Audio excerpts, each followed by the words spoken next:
Hey everybody, it's Jeremy. Just wanted to say thank you for listening. Thank you for continuing on this journey as we leave some of the X-Men behind, but grab onto this Spider-Man and X-Men craziness. And also thank you for supporting the show. If you're a patron, then we would like to thank you. And if you're not, consider going to patreon.com/Duckfeed.tv and becoming one. You get all kinds of cool new benefits like early access to episodes, the ability to vote on games that Cole and Gary are going to cover on their various podcasts, and just all kinds of cool stuff. So go check that out. Duckfeed. Nope, excuse me. I keep doing that, and Gary's going to get mad at me one day. Patreon.com/Duckfeed.tv. Thanks, and enjoy the episode.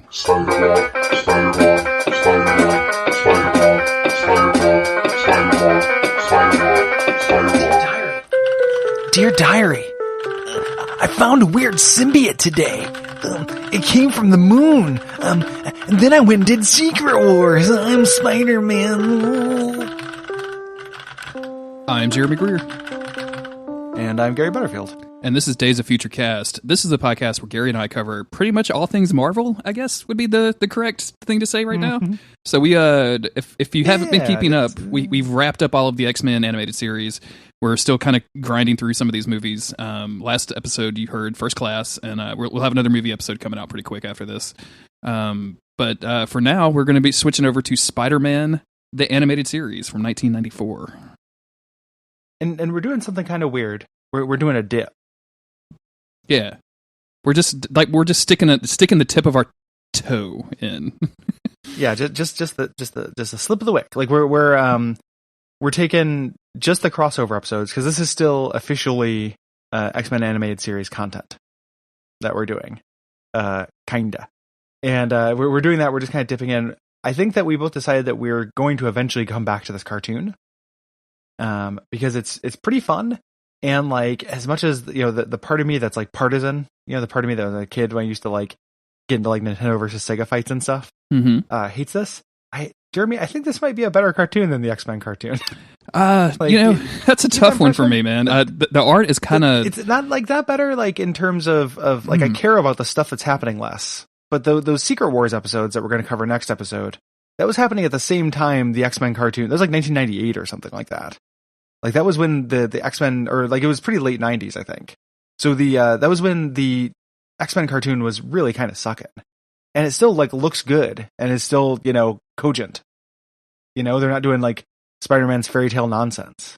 I got to say they cram a lot of stuff into these episodes. Like this X-Men episode, Spider-Man's going to meet the X-Men, also fight with Hobgoblin. Kingpin has a bunch of cameos. Like there's just a bunch of stuff happening in these, and they keep up with it extremely well. Like every 18 minutes of this animated series seems like it's just packed with people and content. In the Secret Wars, Blade shows up for no reason, basically.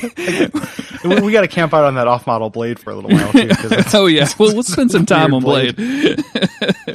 But like Blade's in there. It has running, continuing plots. Like it feels like it is definitely more of a a serial than the X-Men was. Like the two X-Men episodes we're covering here are parts 4 and 5 of the Neogenic Nightmare. Yeah, which is all of season 2, which is crazy. Yeah, it's all. Yeah, so they're doing these long running plots with things in the back burner. Which, since I'm not invested in it, and I don't know that much about Spider-Man, I found confusing, but I think would be fun to watch. So when I say better is maybe a loaded statement, like, but it definitely feels like it is more involved in the Marvel universe. Like more generally marveled up, and maybe it doesn't have the animation problems that the X-Men run into.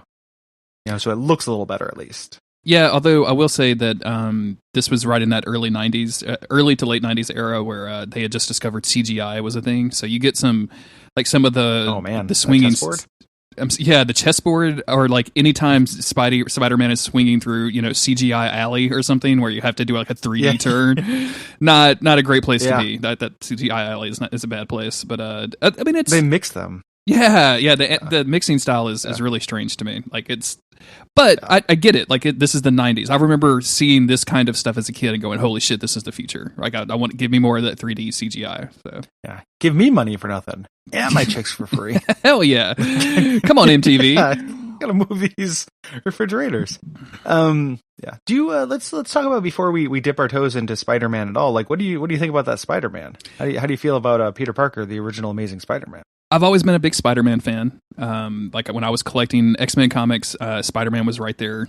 So like, coming to comic books at the age that I did, and we've talked about that before, that 9 to 13, that's 89 to 93 was prime shitty comic books territory. So this was like Todd McFarlane and like all kinds of weird stuff. Spider-Man 2099 I remember being a big fan of. I haven't revisited that, so I'm not sure how it's going to hold up, but I just always like, if you're a kid and you are kind of into comics at all, you probably dug Spider-Man. He was witty, he made jokes, and he had like really colorful and inventive villains that kind of ranged, just ranged from goofy like a guy in a rhino suit to kind of spooky and scary like Venom or Carnage, which for as edgelord as they are nowadays, like they still feel like back then I was like, oh shit, Venom, like this is a serious situation. Spider-Man got taken over by an alien. Yeah. Police, call the police. Yeah, mom, do you know what's happening right now?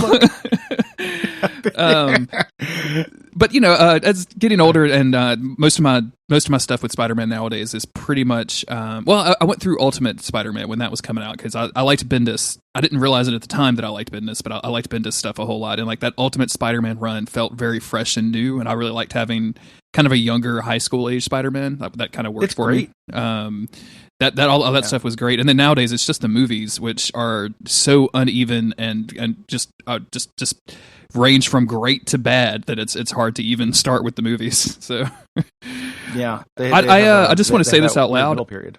I know we've been talking about covering like MCU and stuff, but I do not want to go to like I might want to do like the first Tobey Maguire Spider-Man and maybe the second one, but like none of the Andrew Garfield shit. I can't handle watching those again. I've never seen them, so I was kind of like, man, I would love an excuse to just talk about Jamie Foxx in those movies. Like, as the shocker. Unfortunately, like the shocker. I'm very similar. I think I read fewer of the comics in the 90s, but I read it whenever he crossed over with stuff. But got into it through games. Like I think Spider-Man has a really great track record with video games, and I mean they're bad ones, of course, but and then that Ultimate Spider-Man run is so good. Yeah, it's like way I read, fun. Like the first, like they made the first like 10 like hardcover trades of that or something like that. Like really fun, just really solid. Super good plotting. Everything is most of the things are smarter. Like unlike the Ultimate X-Men, which like that run eventually got good, but I think that a lot of the early stuff was just again real edgelordy. The Ultimate, I feel like most of the things in Ultimate Spider-Man were improvements. I liked that Green Goblin, like that monstrous Green Goblin. As opposed to a dude in a suit. Things like that. I thought that was just much cooler. Yeah, same thing. So I've always liked Spider-Man. I've never really gone deep with him, and I like the idea of going deep, entering into the deep web. So maybe that'll be like a bonus episode, like a for charity episode where we do both the Garfield movies, because boy, like those are some of the most miserable times I've ever had with Spider-Man. The Tobey Maguire stuff is very dated nowadays. Like it feels very silly, but at the time, like that was like felt real fresh. Like that was a great take on a superhero movie. And then of course the new one, the MCU version, I think is just great. Like it's just great across the board. Like it's filled with good characters. Like integrating that dude with making that dude an Iron Man protege, I think is really smart. Because it keeps him young, but also provides this weird connection. It's just really good. But man, those Garfield movies to carry, I just can't talk to you about it enough. It's just that dude, like Andrew Garfield, The Tale of Two Kitties. That dude just spends so much time crying. He cries so much. Why? And look, I'm all about my superheroes showing a sensitive side. I'm all about them, I'm all about, getting away from this toxic masculinity where men can't express their emotions. But come on, at a certain point, punch a guy. Just punch a dude. Yeah, that's all I'm asking. It doesn't. Just because I want it to happen doesn't mean I want to watch 2 movies full of it. Yeah, exactly. I love the idea of it being some of the worst times you've had with Spider-Man. It's just very funny to me. There was the time that we got robbed, and there's the time that I watched the movies with Andrew Garfield. Those are my 2 worst times with Spider-Man. Hey, Jeremy, flip. Do you want to go to Great America? Psych! Spider-Man owes me $50 for a weird bad drug deal that we did, and he still hasn't paid me back. Hey, Jeremy, do you want to try this new drug? It's called crank.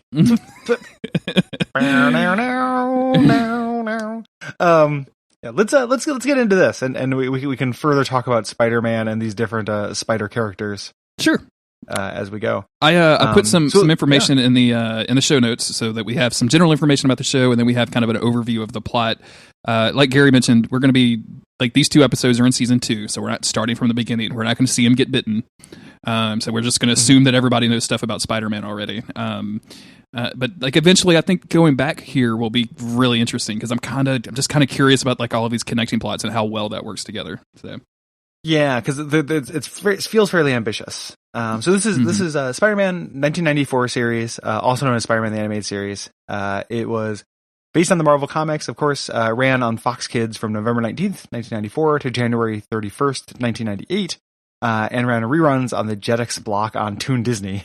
On the Disney XD. So the producer and editor of the story is John Semper Jr. The production company was Marvel Films Animation. So some of that stuff is shared with the X-Men Animated Series, but not all of it. And here is your Type 5 on Spider-Man, in case you don't know anything about Spider-Man.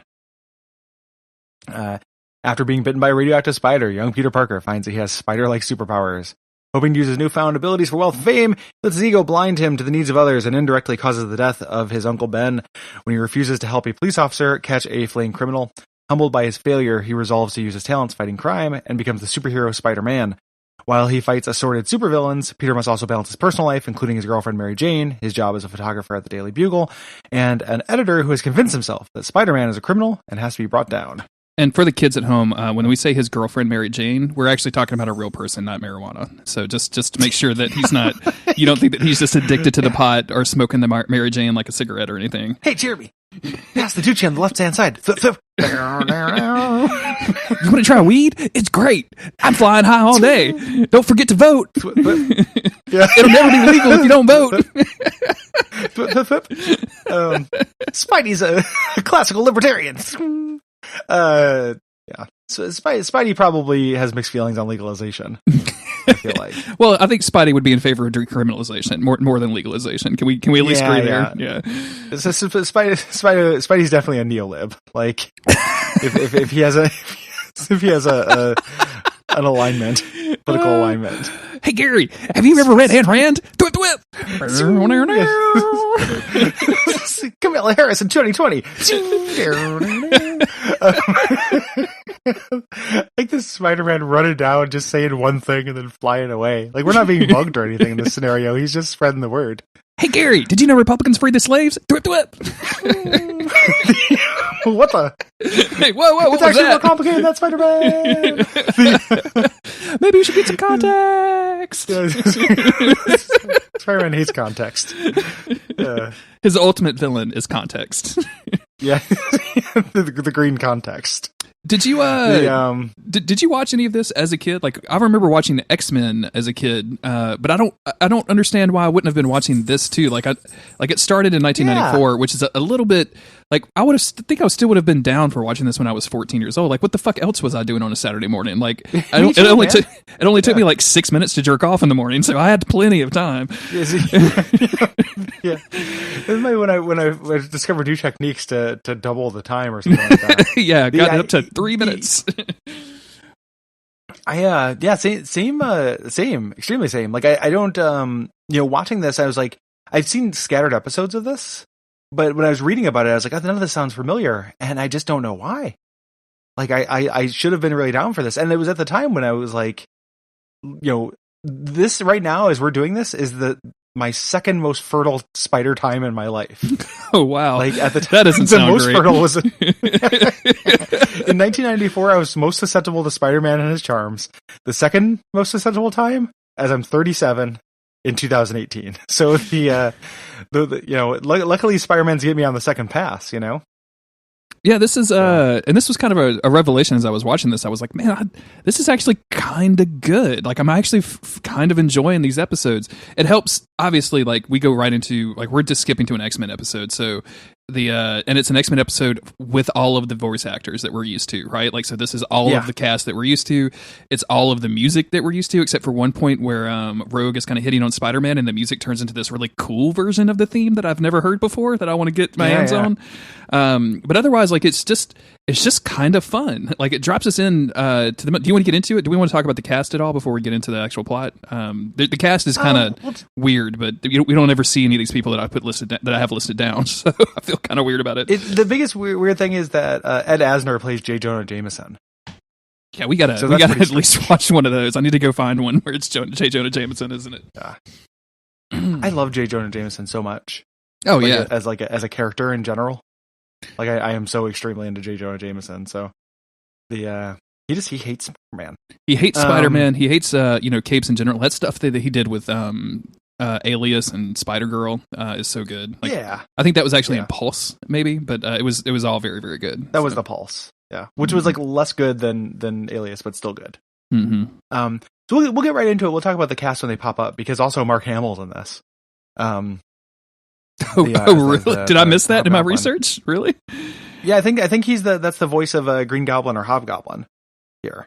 Holy shit! Why is the Joker showing up here fighting Spider-Man? I'm pretty sure that's Mark Hamill. I kind of recognize that voice, but I didn't even think to look that up. Wow. Okay. I'm 90%. I didn't actually look it up because I was so sure, but now you know what my so sure is. It's 90%. Yeah. So that's about where I max out as. No, you nailed it. That is Mark Hamill.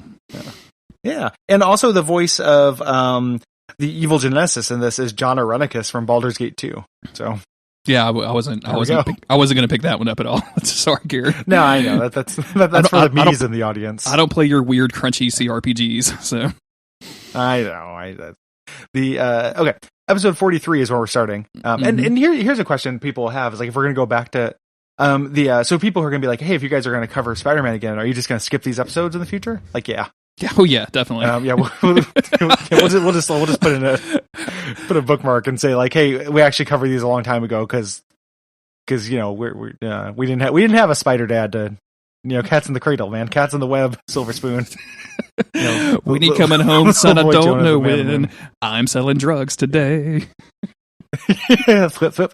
Okay, episode 43 of our show. This is Spider-Man Season 2, Episode 5 and 6, what we're talking about. Season 2, Episode 4. This aired on September 30th, 1995. And this is The Neogenic Nightmare, Chapter 4, The Mutant Agenda, written by John Semper. And then one actual comic-ass guy, J.M.D. DeMatteis, or DeMatteis, who is a comics writer. So, pretty cool. We worked on the story, and then Michael Edens, who did the teleplay for this. Spider-Man seeks help from Professor Xavier and his X-Men about the mystery behind his own mutation. Beast advises him to hear Herbert Landon's presentation for a cure on mutation. But unknown to everyone, Landon's new cure is actually meant to kill mutants instead. Whoops. That's a bad cure, man. Yeah, it's extremely not a good cure. And this is weird, man. This does some characterization for Beast that happens outside of the X-Men animated series. Like these are Beast episodes. This is Nerd Squad. It's Wolverine plus the Nerd Squad is what we deal with here because Spider-Man is a nerd. But we learn a lot about Beast's past here that we did not learn in the main show. And honestly, like this treatment of Beast, like the stuff that Beast goes through in these 2 episodes is kind of better than anything that the show did with Beast. Like outside of his blind girlfriend, we didn't get like a whole lot of detail into Beast's life, except the stuff that we made up about Jubilee having to, we're not best not talk about it, but like this feels like more in depth on Beast than we've seen in like 5 seasons of the X-Men. Yeah, absolutely, and everyone else, we don't get a lot of depth. We just know that they fucking love Spider-Man. Everyone, men want to be him, women want him. That is how Spider-Man is a guest star of things. This cartoon is more flirtier than X-Men is. Oh my god.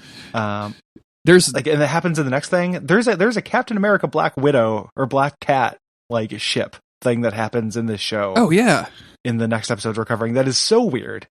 Like what Captain America is doing thirsting for Black Cat. Like it's extremely strange. And poor Spidey is just on the sidelines like, what? Anyway, let's talk about the theme because it's an all new theme to us. And it's notable because Joe Perry from the multi-millionaire, band Aerosmith had a part in creating it or playing it. And I guess he's probably the one that's doing like the robot Spider-Man voice throughout it. That's just my headcanon. I assumed the 2 things I love about this theme song is like, so I assumed he did the guitar, which is so low in the mix. Like you imagine him like submitting that guitar line and they're just like, we're just going to have a vocoder saying Spider-Man over and over.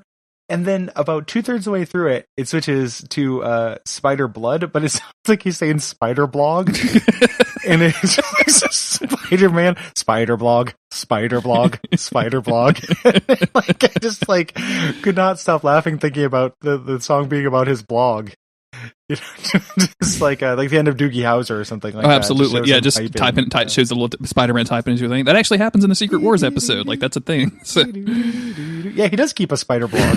Spider blog, spider blog, spider blog. The other thing about the intro is that it's very similar to the X-Men animated series intro, where it's just X-Men and their kind of menagerie of villains. And I'm hoping that, unlike the X-Men, like, we'll actually see all of these villains in this series at some point, because there were some people that popped up in that X-Men intro that we never saw throughout the series, which is kind of weird. Yeah. But this is like this. And there's not just like, hey, here's a villain. It's like kind of brief action scenes with all of these people that basically tell you what they're all about. And very, like, if you know even a little bit about Venom, then seeing Venom like turn into a giant weirdo and pick up Eddie Brock and eat him, like, that tells you everything you need to know about what's going to happen in that plot. Yeah. And I think it's really good. Like, I think it's really well done and gets across like a whole lot about what the story is about in a very limited amount of time. And I assume we'll get all these villains, because I was looking at the episode titles, and like in season 5, there's a 2-parter that's the return of Hydro Man. So he had to show up the first time. If they're getting to 2-parters about Hydro Man, I presume that they went through everyone else. And a major villain in the second set of episodes we're talking about is Alistair Smythe, who I think is one of the worst character designs in the history of Marvel Comics. Who is this guy? I hate Smythe. I hate it. He just looks disgusting. He was a big guy in the 90s. Like, he was a big Spider-Man, because similar to the X-Men cartoon, and one of the things that's charming about this cartoon is that, like, it is very of the 90s. Like, this neogenic nightmare, I think this is all leading towards when Spider-Man turns into an actual spider, which happened for a while in the 90s. Mm-hmm. Like, he was like a gigantic, he grew all these arms and became this like half spider, half man hybrid thing. I think that is the titular neogenic nightmare. And that's like just directly like a 1993 ass Spider-Man plot. So, same thing with Alistair Smythe. Like, he was just big in the 90s. He never showed up again, I don't think. Yeah, I didn't go through and copy and paste this out, but like the Wikipedia has all of the comic book stories that it references, or that it basically takes inspiration from, and it's like all of the big Spider-Man stories. Like, any Spider-Man story you can think of that had happened up to the 1990s that was important, they definitely do it. I mean, shit, like, yeah. Which is cool. They do the Clone War, from what I can tell, just going by episode titles, which is insanity to me. Yeah. Which, like, I'm kind of down for, because you have to kind of, enjoy the trash of the 90s to get into these cartoons, Mm-hmm. It's like, it's good, bad, which is what we do on the show. Exactly right. So, we start off with Lizard Man, with Kirk Connors, telling Spider-Man that, hey, your DNA has been mutated. So Spidey says, mutation, I've read about this Charles Xavier guy, and he heads over to his house. One of the things you have to get used to in this cartoon, and it happens in the comic as well, is that Spider-Man is constantly monologuing to himself. Like, that's Spider-Man's thing. So he's keeping a running, log of quips, some of which are kind of cute, like, none of which I think are really funny, but he's just constantly like, whoa, then, whoa. There's a tree, he's just like, hey, I'm a guy. Like, he's just kind of saying, hey kids, taxation is theft. Like, he's just like doing these little quips out of nowhere, and you just have to be okay with this constant running monologue. There's this thing that happens when I run sales calls with other sales guys, where you eventually have been driving all day, and like, you've seen probably 5 or 6 customers, and so you're driving back to wherever you met up, and you're just out of things to talk about. Like, you have covered whatever sports you have in common, you've covered whatever hobbies you have in common. So at some point, somebody just literally starts reading street signs, and that's how Spider-Man seems to me. It's like, oh, hey, there's a McDonald's. I went to a McDonald's once, or, oh, wow, Annie Ann's pretzel store. McDonald's. Man, gotta try the Big Mac. Do you like pretzels? Like, just using them as prompts, exactly like an improv right. exercise. Yeah. So he's sneaking in rather than knocking on the door. Like, one of the things about this is that he has official business. I don't know why he he decides to prowl on up. This feels like a very comic book thing because, as we know, like anytime that a superhero team up happens, like before there's ever a team up, they have to fight it out first. So we get that like who's going to win, Wolverine or Spider-Man? So instead of just putting on normal person clothes and driving to New York, he puts on his weird spider outfit and tries to break in through the window. And of course, it does not work. He gets immediately captured by the defense systems of the Xavier Mansion, which is very good to me. Like I like that a lot. And then the X-Men show up. The X-Men show up. They were just hanging out in the basement in costume. Fully dressed. Like they are constantly. They were all sleeping in their uniforms. And we get this musical number, which I mentioned earlier, which is like kind of the X-Men theme, but kind of stretched out and slowed down in a way that's really interesting. Like I wish I had a clean copy of this. And because the only copy that I could get, it has Rogue fawning all over Spider-Man like she's going to be doing constantly in this episode. Yeah. Just rubbing on him, but Wolverine doesn't trust him. Yeah. So that is their order of operations when someone breaks into the mansion. Is like Wolverine tries to kill them, but Rogue wants to seduce them. And then like he's, it's worth noting that he's dressed like Spider-Man. Like it's not like you can see his face or anything. She doesn't know what he is under there. He could be a literal spider. Rogue is real hard up. Yeah, he could be anything. Like he's covered head to toe.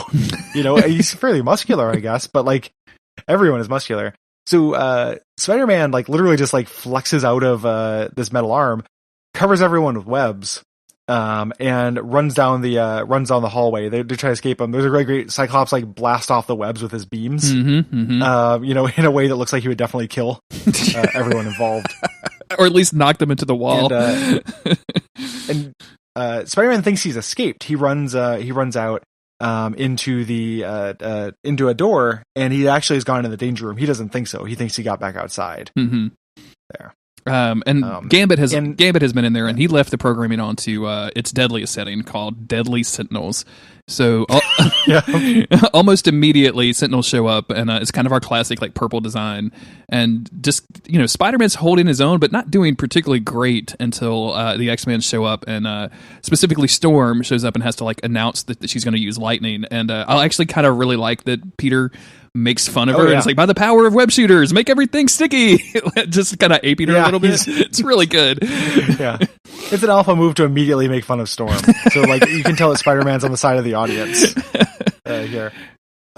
We're just real quick. Like I like how the drawing style is a little different. Like these models look like different than the X-Men models, and maybe it's just because I'm stuck in season 5 X-Men in my mind.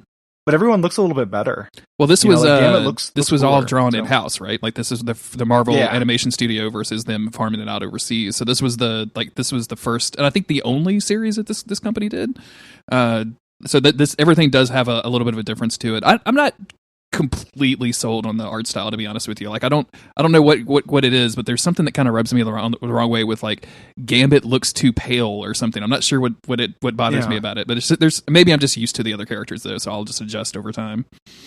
I like most of the people. I will say that the Beast looks really ugly. Yeah, and he gets a couple close-ups on his face during this that are like excruciating looking. Please stop. Why? So why are your teeth blue, dog? That's not good. Do you have fur on your teeth? Oh, my stars and guards. Oh, my father and guards. So they eventually, Storm, like you said, takes everything out. Spidey makes fun of him. Jean Grey turns off the danger room, and then everyone's kind of talking about their powers as well, so everyone knows what's going on. And then Xavier shows up and says, "Hey, everybody, why are you trying to kill him?" And they all meet in his office. Yeah. So, and basically Spider-Man explains that he has been mutated somehow, and we don't really have the backstory for this other than Spider-Man gets mutated, but it doesn't really matter. He just doesn't want to be, quote, a freak anymore. So he's coming to Xavier to cure him. And of course Xavier's, and number one, Xavier says like, "Oh, hey, that's not what I do here. I help people like learn how to be who they are." And Wolverine's like, "Mutant's not something you cure. Like you should be, I don't think he says mutant and proud. Like that's not going to happen for a few years. But being a mutant's not being a freak. We're still people, bub. Like Wolverine is very aggressive, like with this line. He's pissed. Yeah. And Spider-Man says, "You know what? Maybe that's good for you, but not for us. I'm out of here." Jubilee is of course very upset because everybody is fucking standing for Spider-Man in this show. Like Jubilee's just like, "Spider-Man, no." You just met. Like you didn't even say anything to her, but she's very upset. You do not know what he looks like. Come on. Yeah, you don't know what he looks like. You don't know who he is. And Beast is upset enough to like go run after him.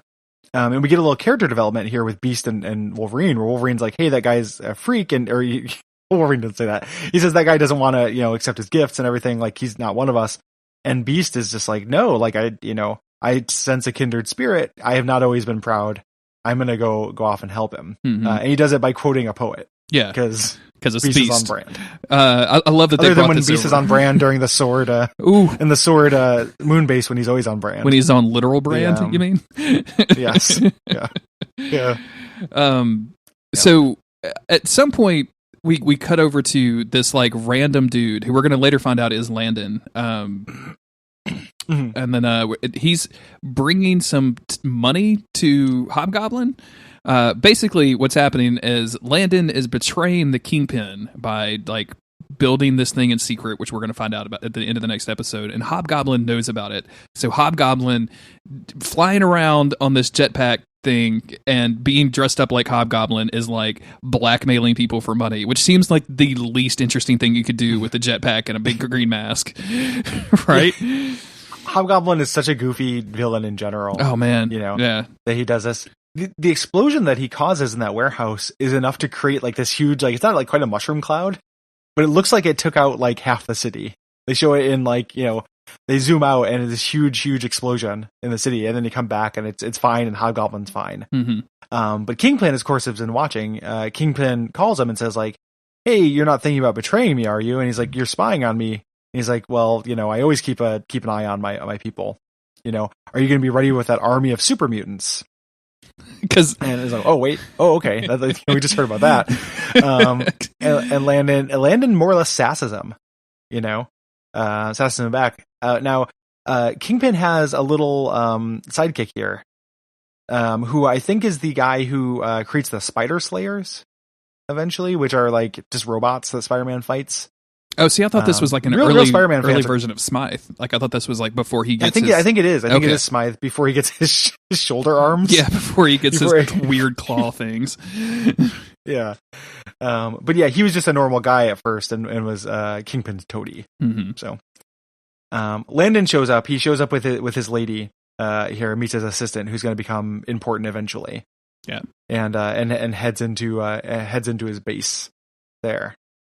Yeah, so he's basically saying show like, show the work. Yeah, she's like saying like, "Are you sure that you want to, call this press conference?" And he's like, "I have to in order to, pacify my investor, so that he thinks that I'm actually doing real work out here. Like this was the requirement. I have to show some of this publicly, but I'm not going to hide. I'm not going to show my real stuff. Really burying the lead on this whole dead mutant thing. Killing all the mutants in the world. Beast thing catches up with Spider-Man, and Spider-Man is just basically like having none of this, and he literally says "excuse me" and then leaves. Like he did like emphasis on the X, which thank you, Spider-Man. We love you for that. Yeah, when he comes up to Spider-Man is sitting on a branch, and the posture makes it look a lot like he's taking a shit off the side of a tree. I got to tell you, man, like there's some. I don't think he is. No, I don't think he is. I mean, do you think he has a little flat back there, though? It would be smart. Man, that seems like the easy thing to do would be to have a little flat back there, just a couple buttons, and then or like a web diaper. Or a web diaper. Yeah. Do you think those things are absorbent? Like, what's your? Of course they're absorbent, man. I've never seen like a test, right? Like, I want to see that test that they always show on the commercial where they just pour a glass of blue water onto a web tampon and then a normal tampon and see which one absorbs more. See how much webbing, like how much like lemonade each one will absorb. Yeah, I mean, it absorbs twice as much, but it's 4 times as heavy. So you're gonna have to make some decisions. Yeah, the good thing I have the proportional strength and speed of a spider. So they head up. Spider-Man again excuses himself because Beast chases him. Some dudes show up. Yeah, who are like, we want to kill some mutants. I don't know who these guys are. These X-Men or these G.I. Joe guys. And they're like, they were just hanging outside Xavier's in order to find a mutant and eventually see Hank McCoy and decide to shoot at him, try to get him. Yeah. And they do attack him and they break a branch that he's on, knock him down, and manage to restrain him. Really a poor showing for Beast here. Like, I mean, there's just 6 guys like with armed with electronic weaponry. Like, what is your problem, Beast? Beast's greatest weakness is dudes. Just like, if there's some bros about, he's done.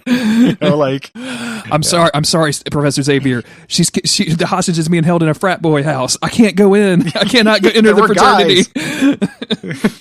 All of those pop collars. I can't handle it. my Achilles heel, if you will.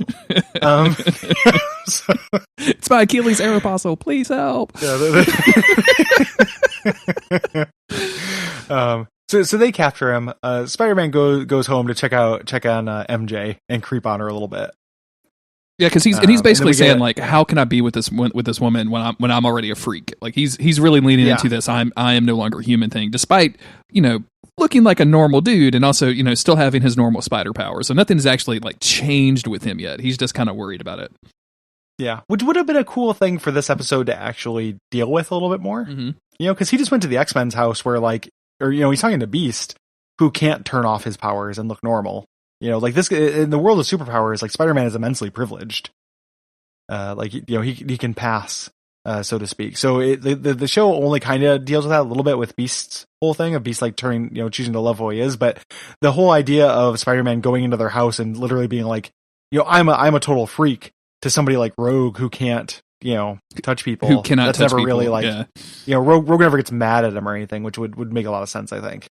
I think all of the X-Men should have gotten mad at him. Like Wolverine was the only one to have a normal reaction to him breaking into their house, calling them freaks, and then demanding a cure for freakdom. Just like, geez, man, send a fucking email, dude. I mean, I have Professor Xavier. I have a secretary. You could have just called her. Yeah, like we said, we talk about this over snacks. I'm a professor. I have office hours. Okay, 4 to 7 on weekdays. So he has an Uncle Ben flashback there that again just kind of telling him spider wisdom, which happens. Yep. We switch over to Cyclops taking Jubilee out to do tricks on the Blackbird, which is like father son. Like, that's cute. I love this so much. Ordinarily, I'd expect it to be the other way around, but like here we are. And Wolverine calls and says, "Hey, Beast is missing," and everyone seems like they're trying to like make Wolverine not concerned for some reason. Like they're just like, well, did you check his lab? Like he hangs out in his lab a lot, you idiot. Like everyone is very dismissive of Wolverine's very genuine concerns during this. Again, underlining how Wolverine is the main character of the X-Men cartoon and is by far the most capable of all of them. The only one that's literally paying attention to everybody. Cyclops is literally burning hundreds of thousands of dollars of jet fuel to like make Jubilee vaguely queasy to scare a teen.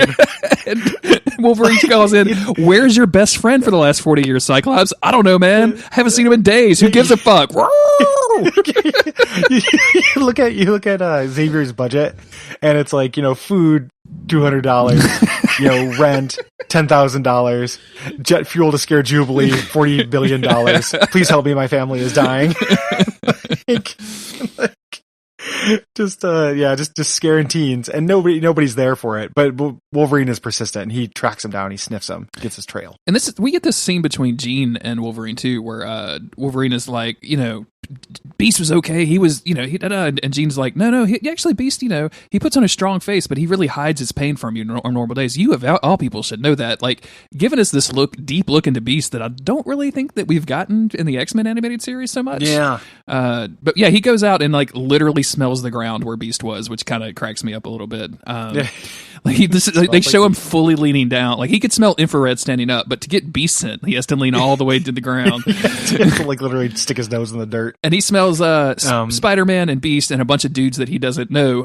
And he comes to the conclusion that Spider-Man brought these dudes and then to kidnap Beast for nefarious purposes. Was kind of reasonable, right? Like Spider-Man just showed up and broke into their house, and then Spider-Man plus dudes. I guess it's reasonable if you've never read a Spider-Man comic book, which I guess, Or seen the news, right? Like these guys live in New York. You'd think that they would have an idea of Spider-Man, but maybe they only read the Daily Bugle though, and J. Jonah Jameson is really poisoning their minds. That's probably it. That would have been a cool like Easter egg to show. Yeah. Wolverine puts down the Daily Bugle to yell at Spider-Man. It would be a really funny panel.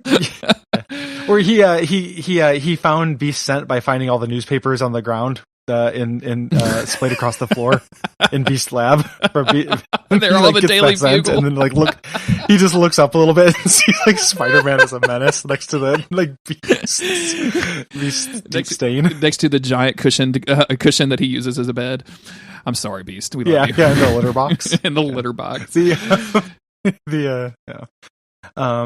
So meanwhile, we go to Landon's press conference, and Peter's friend, who is this lady who is Landon's assistant, is talking about how much she hates mutants. there. Yeah, and she's like going on he's about like, it for "Yeah, a little what- too what- long. Yeah. Yeah, like lady definitely protests too much. Landon does his presentation on DNA. Mutant DNA has been immutable. We haven't been able to change it until now. Now we can actually change it. And this gets crashed by the Hobgoblin in Mark Hamill doing full-on Joker mode. Like, I don't even think he chose different voices for his Hobgoblin. Yeah, this kept bugging me because I kind of recognized it, but just never in a million years thought that Mark Hamill was voicing this guy from this cartoon from the 1990s. So didn't even think about it. What a kick in the dick to not even get to be the Green Goblin. Yeah, to be the shitty side goblin. There's a third. There's a third goblin. Who's that? There's the demo goblin or something like that. Yeah, there is a third goblin. There's literally there's a third worst goblin. Like, Spider-Man hates goblins. You know that sign that you see sometimes is like if he's busy on Valentine's Day, then you're the side chick. Like if the goblin is busy on Valentine's Day, then you're the hobgoblin of the situation. You're the hobgoblin. That's how polyamory works. Is you divide your partners into green goblins and hobgoblins. And then if you meet a demo goblin while traveling, you get to you just need to make sure you text all the goblins before to get all the goblin consent that you need before participating in any kind of goblin activities. You check in with consent goblin. The fourth unspoken invisible goblin in any relationship. So Hobgoblin shows up. He tries to kidnap Landon. Spider-Man stops him, but then Hobgoblin, because he knows Spider-Man, like, I can't remember. There's some comedian or somebody was talking about this, but they're talking about how you can fight. It was a Sean Beebe article. How you can fight Spider-Man 1,000 times a day and never get hurt as long as you remember to push somebody off a building or something like that. Because Spider-Man will always choose to save the people, of course. And Hobgoblin knows this, so he creates these holes in the roof and starts collapsing it.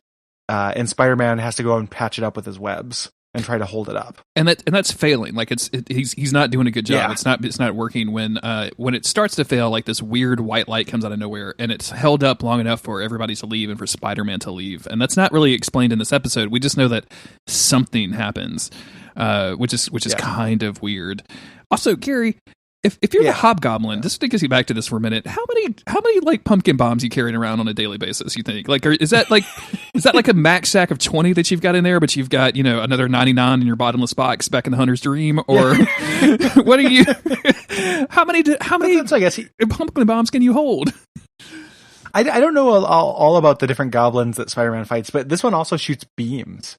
Like when he first came in, he shot lasers out of his hands at Langdon. So I don't know. I don't know, man. In the Secret Wars, like every single robot worm that you encounter also shoots beams. So whatever. I'm just in for. Yeah.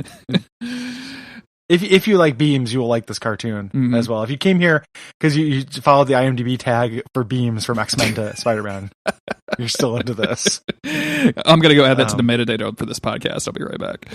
Yeah, beam. Marvel. Duckfeed beams. So Spidey heads to the Brand Corporation on his way there to check on Landon here, and we go over there, and Landon has Beast in like a laser cage here, hung over a like weird vat, which he does his whole supervillain explanation, which is not only can he change mutant DNA, this vat of like green liquid will kill mutant DNA, will remove it entirely, basically cleansing the human population of mutants altogether, so killing mutants everywhere. And he's kidnapped Beast because we'll find out in the next episode that they have a little history together, but also like just to test it, he's going to drop him in this vat and like make sure that it works. Yeah. Yep. So on the so Spidey ends up finding Hobgoblin kind of on the way there. In this computer graphic alley. We do that computer graphic thing, and now Spider-Man has no problem with Hobgoblin. Yeah, everything's going really well for Spider-Man. I'm pretty good. Yeah.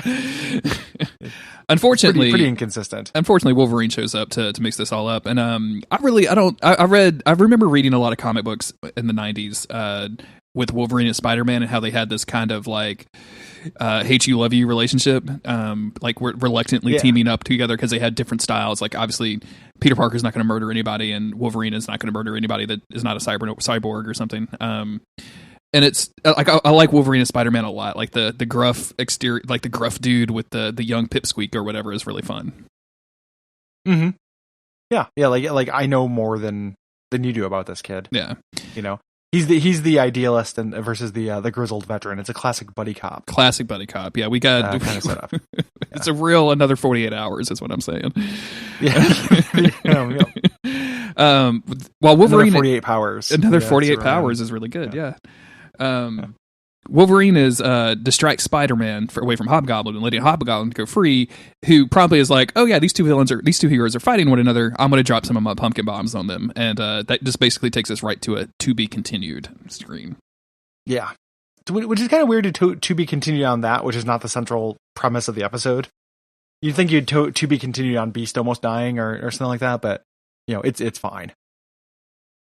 This moves us into the next episode here, where Langdon kidnaps Beast, plans to use him for experiments. Wolverine believes that Spider-Man was involved in the kidnapping. Succinct. Hey, real quick before we get into this episode, I want to ask you because I downloaded like weird shitty rips of these because there's the only way I can find them. I think some of them are on YouTube, but I didn't feel like trying to find a playlist and playing this through YouTube. The first episode very much felt like it was ripped from a commercial ripped from like a VHS tape because it had all of the like Fox cartoons, like interstitial weirdo like little jokes. Did you see those? Did you pay attention to those? There was one where the little superhero cartoon, he was obviously like a kind of a Superman guy. He jumps into the phone booth to change clothes and then runs out, and then an old woman sticks her head out like, whoa, what was that? I just had the time of my life. That I was like, what? What just happened in that phone booth? Oh shit. Yeah. I have a lot of fondness for that kind of stuff. So it's real cute. Like, I think these are the same. I think these are also the ones you can find on YouTube. Probably, yeah. Like, I've seen some of these on YouTube, but I wanted to get them in file form, just for convenience's sake. So I had you share them with me. I think this cartoon has been released on DVD. I don't have it. If we do the, when we eventually cover it, I'll probably pick it up. Yeah, I bought all of the X-Men animated series on DVD, and I bought the Redacted on DVD as well, so I could have that. But we'll talk about that at another time. But yeah, I'll definitely pick these up if they do a release. Yeah, I think they exist. I could be wrong about that. If not, there's like a billion bootlegs out there, so you can flip a coin and see if they'll play. Like burnt DVDs often don't. So we pick off like literally right where we left off here. With Wolverine, not caring all about the Hobgoblin and getting into a okay fight with Spider-Man. Mm-hmm. Like this is okay, okay action. It seems like Wolverine really has to be kind of pulling his punches here, to me. Yeah, because at some point he wants to. The only way I could really not get past this, but the way that I was thinking about this is that Wolverine was just trying to subdue Spider-Man so that he could beat him up and tell him like where so he could tell him where Beast is. But otherwise, like Spider-Man and Wolverine fighting is a lot of like Spider-Man like flipping over Wolverine as he barges at him directly and things like that, and a lot of Wolverine cutting off webbing at various types of forms. So. Hobgoblin tries to throw another bomb, and Spider-Man sees it this time, and so Spider-Man has the bright idea to web the bomb to his hand, which you should have done that a long time ago, bro. Like, that seems like a real easy solution to your problems. Yeah. And weirdly enough, so Hobgoblin then flies away. This is a little bit convoluted. The way he decides to deal with this threat is he knows he's close to the Brand Corporation. He sees one of the security cameras. Instead of like getting in front of it, he thinks if he smashes it, it will cause them to look at the security cameras. Mm-hmm. Because the Brand Corporation apparently doesn't have a security, anyone looking at these cameras, unless like the CEO comes over and pushes a button. So the camera coming off causes the CEO of the Brand Corporation to come over and actually see Wolverine and Spider-Man fighting in their alley. It's a kind of a weird thing. Like, there's no security force. Yeah, and that's when Landon decides to activate his missile defense system, and a turret pops up off of a building and shoots missiles at our heroes, man. Actual missiles! Just like straight up fucking Tomahawk-looking sons of bitches. ICBMs. Yep. It's fucking crazy. This is Spider-Man and Wolverine versus a bunch of ICBMs. Get missile Twitter on this. I need to find out where these missiles come from. So at this point, this is what it takes for them to put aside their differences and realize they're on the same side. Spider-Man saves Wolverine, then they kind of trade, their stories and kind of get to know each other a little bit. Yeah. Meanwhile, Beast is talking to Landon's assistant, whose name I think is Guinevere. Yeah, and that sounds right. She basically says that like, oh, all of Landa's work is based on your early work, and also all mutants are freaks, and if we kill them, they won't suffer. So we're actually doing them a favor. She's kind of got a hard, like a weird militaristic kind of vibe to her that is kind of scary. Yeah, a little bit surprising. And Beast here, he's very regretful, about his time. Like, back when he was a mutant, he used to want to cure it, So this is kind of cool. Like, again, it is a Beast-ass story in the middle of this Spider-Man cartoon, where he's being confronted with his past. Like, this story could and probably maybe should have been done in the X-Men animated series. Something this Spider-Man cartoon is not afraid to do is just drop a 2-minute flashback in the middle of your story, because it happens a lot in the Secret Wars episode. Like there's like a good 2.5-minute spiel about how Fantastic Four became the Fantastic Four, like while Doctor Doom is around. Like it's crazy. Yeah, you get origins for everyone. Like. In that cartoon. So Spider-Man and Wolverine break into the lab, and they're kind of both doing, they're impressed with each other. Like, Spider-Man goos up some guards. Wolverine's like, hey, I like your style. And then Wolverine's like, I'll make a door. And he claws through a door, and Spider-Man's like, holy shit, that's awesome. So they're just, it's a love fest. It's similar to when Wolverine met Captain America. Yep. Meanwhile, Hobgoblin has broken into this facility and then goes to just the most computer-ass mainframe that has ever computer mainframed in my life, with a giant screen. This is amazing. Yeah. With this big computer, that like lawnmower man ass, like interface. Dude, this was great. And it's just got this face that's made up of like what you think, like 14 polygons, maybe 15. It's really great. It's a lady, and he uses his disc to turn it into a hobgoblin head, because that's how computers work. And then brags about being a hacker on the way out. Like, it's fucking brilliant. I'm a hacker. Like, it's so good. It reminds me of like when Mr. Burns got poor, and he went to the grocery store, and he saw Krusty buying Krusty O's. And he was like, can you show me where to find the Burnzos? Because he just thought like everyone there. That's what it works. That's how it works. With their own face on it. Yeah. It's like that. Like he just like turns the computer interface into his own face. And it's an amazing scene. I love this. I love it a lot. Like the 17 polygons that make up a hobgoblin face are some of my favorite polygons that have ever existed. Very good polygons. Wolverine and Spider-Man are continuing their break-in, and they come across some more goons, and so Wolverine and Spider-Man just lift them up, and I think Spider-Man throws them at Wolverine, and Wolverine like bounces them into the rafters and then laughs at them because they can't get down from the rafters, which is The guards wave like they're just like, a little help. help us, and they're like, no.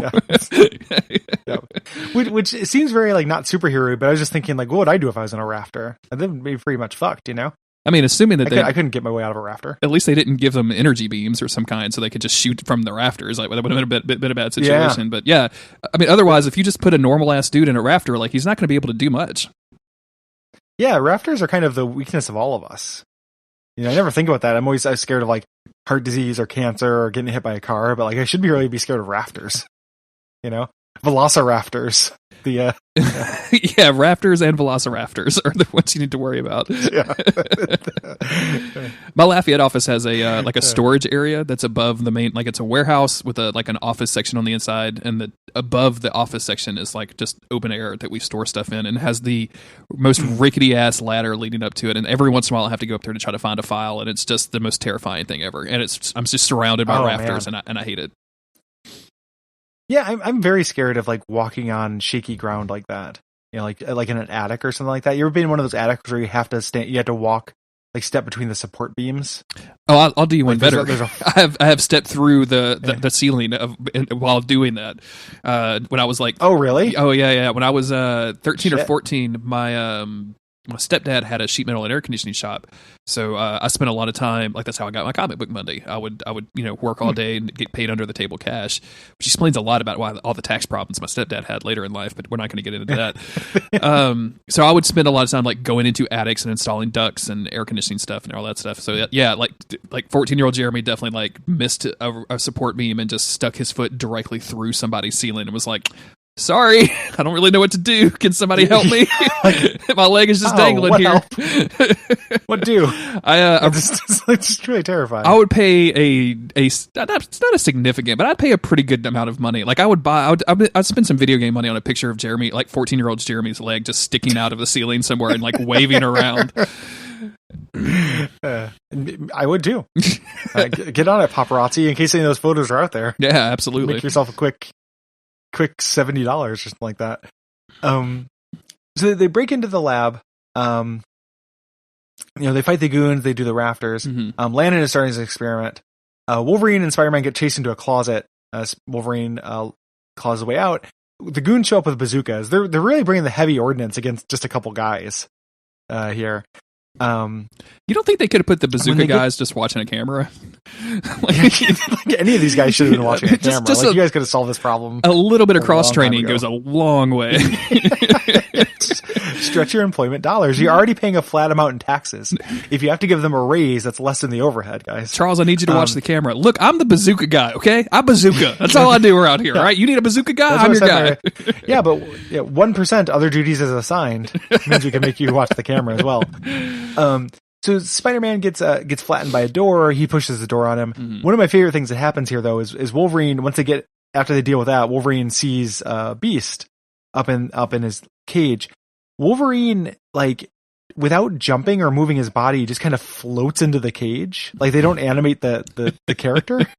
He kind of goes up into directly into the electric bars, which are clearly like energy bars. And just goes and then gets zapped, and then Beast catches him.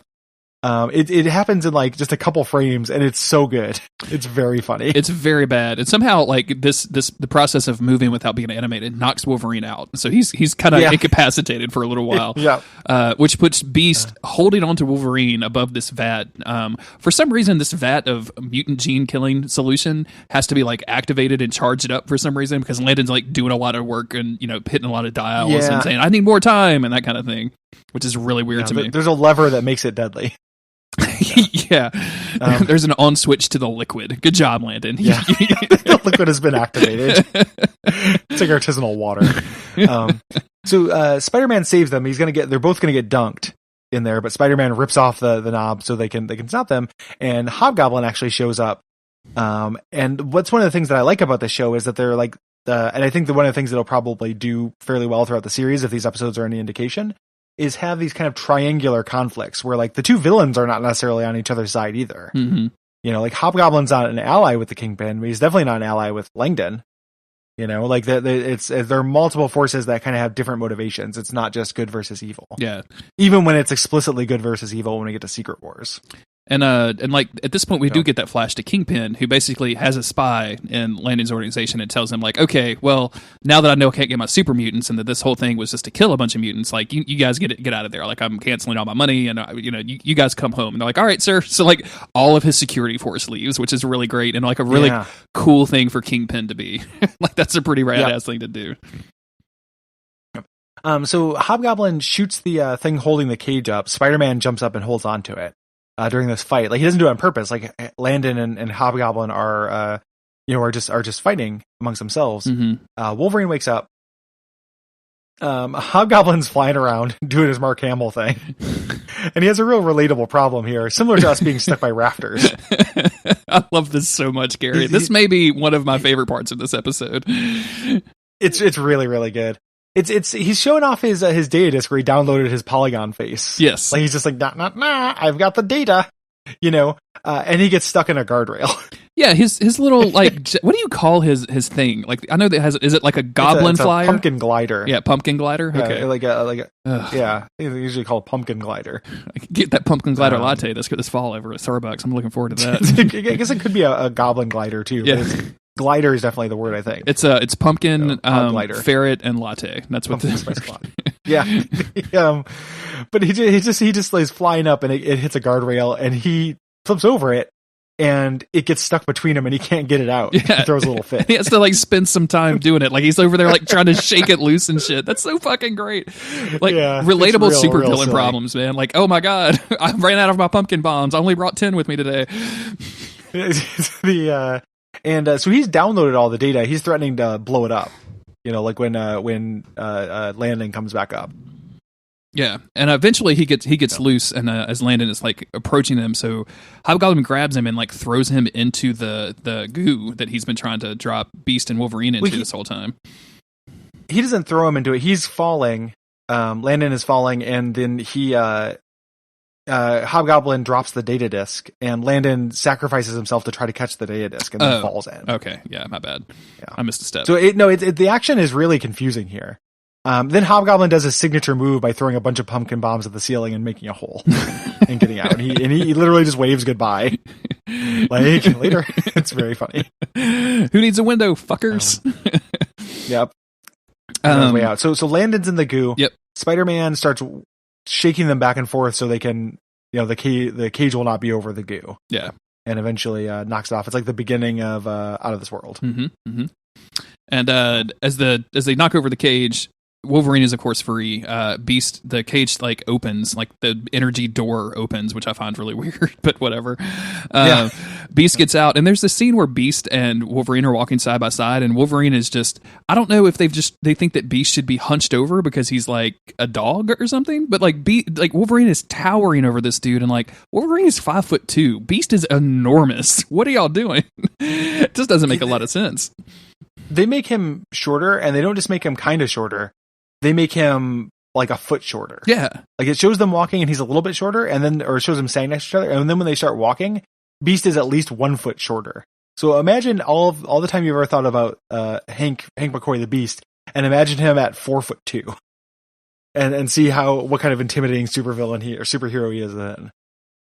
Yeah, this is not good. I do not like this at all. It's way too. It's real goofy. Yeah, it just looks like nothing else has really looked dumb to me. Like there's some weird stuff when Spider-Man is like, because they like to make Spider-Man walk on walls and walk on the ceiling or whatever, because that's some Spider-Man shit to do, and that always looks a little off. Or not always, but it sometimes looks a little off. But this is the first time I was like, come on, y'all, this is just bad. Yeah. But anyway, we get to a cool part, which is Landon emerging from this goo to turn into an enormous dinosaur. You done fucked up, Landon. What are you doing? This is the opposite of what you were trying to do. You made mutant creation goo. If you're a mutant, it kills you. Mm-hmm. If you're a human, you become this gigantic flesh dinosaur. Like you become. He looks like a little bit like a giant version of. They're called centaurs in like the Fallout, like the 3D Fallouts. Mm-hmm. These just like weird like mutant monster creature things. Like he just turns into a monster. Yeah, it's really strange. He's got tentacles and like he looks like a kind of a flying lizard type thing. Like I don't know, man. Like it kind of reminded me of not quite. It doesn't have the personality of this, but Fing Fang Foom a little bit. Sure, yeah. Yeah, but his whole thing is that he's attracted to energy, and as he absorbs energy, he gets bigger and bigger. So he immediately heads to the middle of the city to try to get onto the power grid. Meanwhile, Wolverine insults Spider-Man and calls him a puny little geek, just out of fucking nowhere. Like, y'all have been fighting together for a while, and you just said puny little geek like it was nothing. Good job. More people need to just call Spider-Man a straight-up nerd. Like, listen, you fucking dork. Enough of this shit. That's right. That's right, listeners. I'm not here for it. Gary wants everybody to bully Spider-Man. I just want to put that down. Well, just Spider-Man though, not Peter Parker. I don't want you to bully not Peter Parker, but Spider-Man can get bullied a little bit. Yeah, I mean he is dressed up in pajamas. He's dressed up in pajamas. Beautiful women are throwing themselves at him. He has that privilege, but he's all woe is me. Mm-hmm. And like, so he's, Langdon, the monster Langdon, is heading toward the city, as we mentioned. There's all these spotlights on him. Like, the city is reacting to this. It's not just like happening in an instance, like a MMO instance, what you'd expect. And they have to head over there. So they come with this plan, like a science plan, like, if we can, the X-Men show up first. Yeah. The X-Men and Rogue show up. They happen to be watching the nightly news to see this. Good job, X-Men, for monitoring situations. Yeah, like literally they see it on the news. Yeah. Rogue comes over, and there's a little bit of a scuffle before they eventually, like Rogue gets knocked away, and Spider-Man catches her, and there's some more flirtation.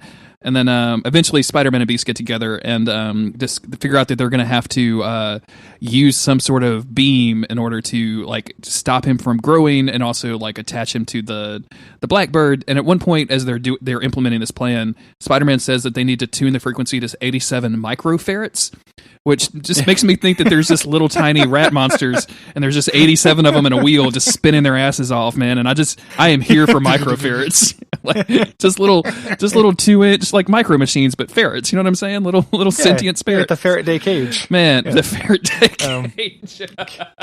That's good. That's how you hold them. So it, the X-Men are on the scene, which is cool. Like we finally get to see them kind of team up. They make that science plan, as we mentioned, which is like if we give them too much energy. And while this is happening, there's some like kind of superhero action. Yeah. A little saving civilians. They save the assistant. They need to. They're like, how can we get this energy? Oh wait, there's Storm. So. That I may think of her doing. I'm sorry, I gotten confused between this and the next episode. Yeah, that's in the Secret Wars thing. Apologies. This one they just shoot a beam at him, and like also a beam off the top of the Blackbird, which doesn't make a lot of sense. Maybe they're like trying to draw energy away from him or something. Because okay, I remember because they're like we need a magnetic frequency resonator, and like the Blackbird has one of those. Oh, good. Yeah. Good, I recall now. I mean, we don't have like a police scanner, but we definitely have one of those. Yeah, we have one of those. So yeah, you're correct. It is all done through beams. They stay on brand with beams. They Rogue after they activate this beam, Rogue runs down or flies down rather. Running down would be a much weirder thing. Flies down and ties a rope around the giant dinosaur, who is at this point the size is King Kong size. He's literally climbing buildings.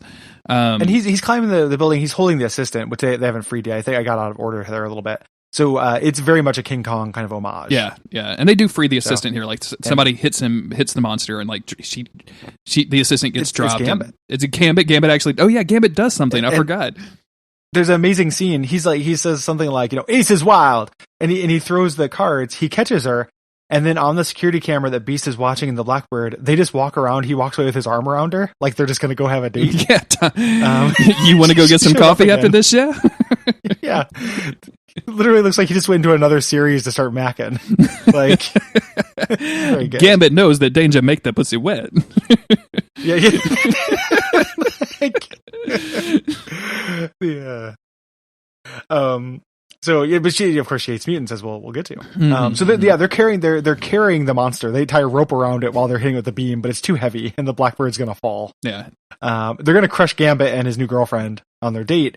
But she puts her fingers to her temples and uses telekinesis to hold her up. She was the person who helped with the ceiling collapsing before. Of course, she is a mutant, because anyone who says they really hate mutants is actually a mutant. Similar, like why every conservative senator who hates gay people is actually gay. Yep. She is closeted. The plane lands safely, safely, and he starts turning back into a human, but like only half human. So he's still like functionally half of a monster. Luckily, Beast is on the scene with a blanket to wrap up this dude. Otherwise, we'd be seeing some Langdon dick all around, which nobody wants to see that on a Saturday morning. Especially if it's half, like if it's man, like bisected. Man, imagine having half a weird dick, dude. Like that'd be worse. Just like even just having a whole weird dick would be bad enough, but like doing half, yeah, because be really rough. Like get me from my good side, like.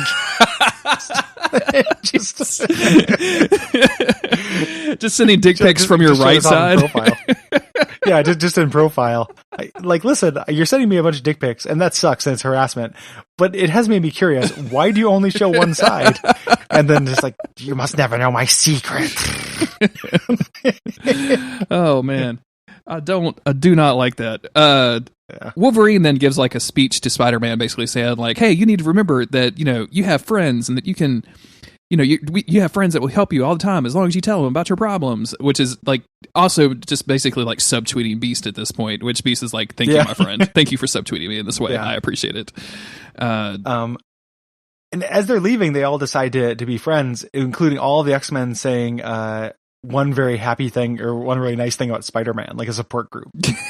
Like, Beast is just like, you're true sugar. And Gambit pulls out a card. He's like, you're an ace in the deck, like everybody says something that's on brand that's nice about Spider-Man. Cyclops looks at him and says, "Not Jean," which is the nicest thing that he can think of. You're not Jean in my book.